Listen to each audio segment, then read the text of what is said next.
Hello, my name is Isaiah, and I love cars.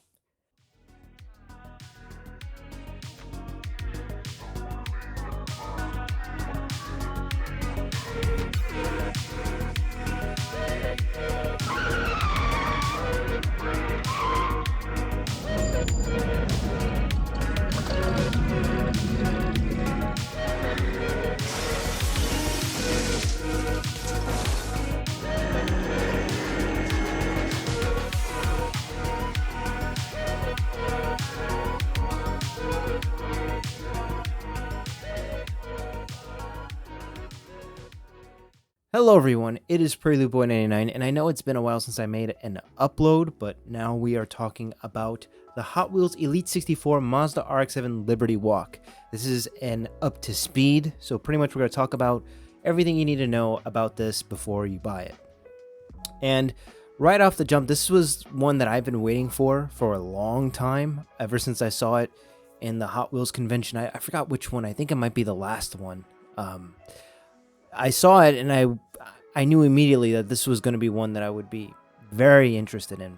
The last Hot Wheels Elite 64 was the Nissan Stagea, and I thought it was really good. I really enjoyed unboxing it and customizing it. Although there wasn't a lot of pieces, I thought there was going to be more. But anyways, this is not a mod shop. This is just going to be a regular Hot Wheels Elite 64. So this is interesting because usually Hot Wheels Elite 64, they do niche cars. They do cars that not a lot of 164 brands do. Like the Nissan Stagea, there wasn't a lot of brands that do that. They did the Toyota Land Cruiser. I don't believe there's a lot of brands that do the Land Cruiser. Correct me if I'm wrong. They've been doing a lot of niche cars, but this car has been done before by Mini GT. So it's going to be very interesting to see how Hot Wheels compares with Mini GT. I know a lot of people are going to compare the Elite 64 with Mini GT, especially this one, because this is the Liberty Walk Mazda RX-7. And I believe this is like based off the real life counterpart, because I think that's the original livery that's on it. It doesn't seem like there's any opening pieces on it, but you have Real Riders wheels. These are custom made for this casting exclusively, which is cool. We have lens taillights, and there's no headlights on this one. It would have been cool if there was like a pop-up function, but again, they're not really going to do that. Maybe one day they will, but they're not going to do it for this one. But anyways, right off the bat, I do like the stance of this car. I think this car's stance looks really well done. Again, the wheel choice looks really well done. And then you have all of these brands on the side of it. I'm going to have to look at the real life counterpart to make sure that this is accurate, because I'm not sure as of recording. I'm going to check a little bit later. So we'll get back to that. But yeah, this is the Mazda RX-7 Liberty Walk. So we're going to read this real quick. Tune in to a JDM icon with the Hot Wheels Elite 64 Mazda RX-7 Liberty Walk. The rotary engine legend that helped lead 90s import culture meets the unmistakable wide-body customization of Japan's Liberty Walk in a twin-turbo Titan that can turn heads as quickly as it takes corners. With its low-to-the-ground aero and negative camber stance and the brightly colored details of its Advan-inspired livery, this distinctively Hot Wheels take on a Mazda classic is a must-have. Okay, so there's really no opening pieces. There's really nothing special with this casting other than this is a Liberty Walk RX-7. This is the Liberty Walk RX-7. I think this is the main one. As you can see, there's interior details.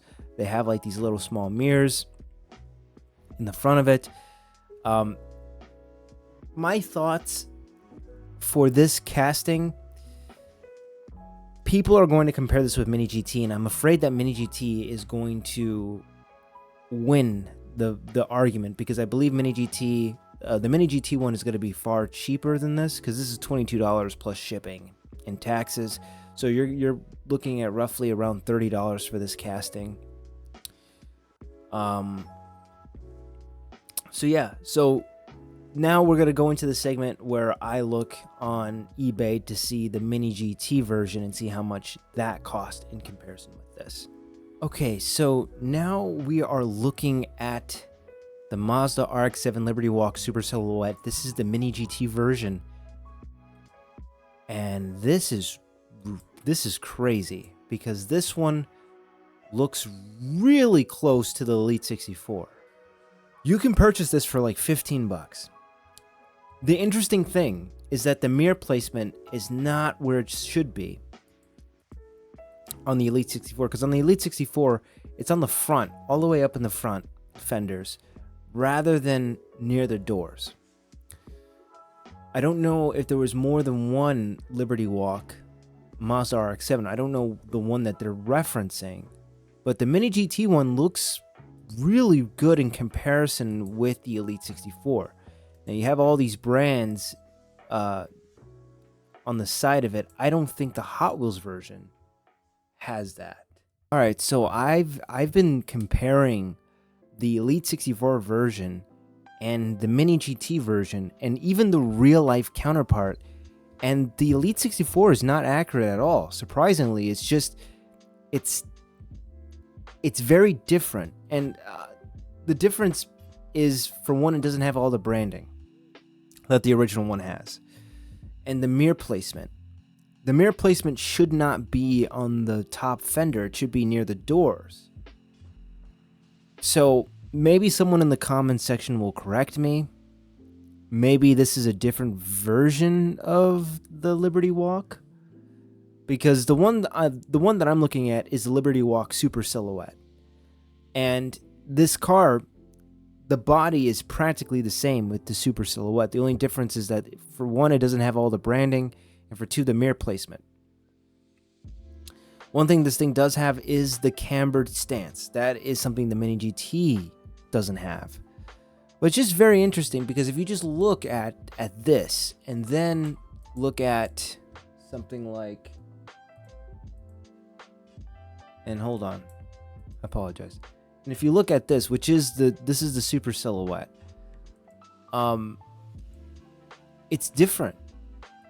Same body style, but it's different. And you know, I don't like to say this, but I think the Mini GT version is the superior version than the Hot Wheels Elite 64. If you're looking for accuracy and detail, go with the Mini GT. The Hot Wheels Elite 64 version, this is different. I don't know if this is based off a real car. Like, if there's another version of the Mazda RX-7 Super Silhouette that has this. Yeah. I've been looking for a while. I can't seem to find the real life car. And again, most of the branding just isn't present on the Hot Wheels Elite 64 version. And if I'm being honest, that is a bit of a disappointment, because I love Elite 64, and Elite 64 has been doing a lot of good stuff. And I expected detail, like really good detailing with the brands and the licensing. I guess that's the hard part about doing race cars, is that they have so many different brands, and maybe Hot Wheels just couldn't get the licensing for it. That is very possible. So what do you guys think? Do you guys think that the Super Silhouette is worth getting? Do you guys think the Hot Wheels Elite 64 version is worth getting? Or do you think you should get the Mini GT instead? I might just get the Mini GT instead, because I have a display cabinet that is itching for new Mini GT vehicles. And it's far cheaper. It's almost $10 cheaper than the Elite 64. Let me know what you guys think in the comments below, and I'll see you guys in the next Up to Speed.